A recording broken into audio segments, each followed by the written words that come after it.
Police চটি চাটা,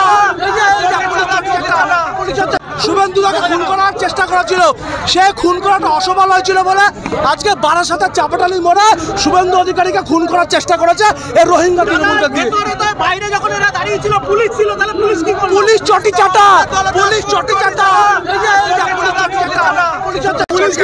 police চটি চাটা। আপনাদের তো মিছিল যাচ্ছিল শান্তিপূর্ণভাবে, তাহলে কেন হঠাৎ মমতা শান্তিপূর্ণ মিছিল চায় না। মমতা জানে যে ওর 1 কোটি রোহিঙ্গাদের নাম কাটা যাবে, সেই ভয় আজকে অনুতপ্ত করতে যাচ্ছে শুভেন্দু অধিকারীকে।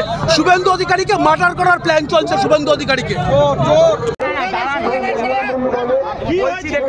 আমরা এখানে দাঁড়িয়েছিলাম নর্মাল ভাবে, আমাদের ওপর টর্চার করা হয়েছে, আমরা কিছু করিনি, কিন্তু আমাদের নেতৃত্বরা এর জবাব দেবে।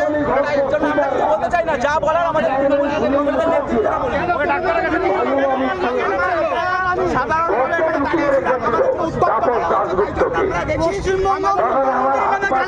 ঠান্ডা দিয়ে মারা হয় এবং মূর্খ শুভেন্দু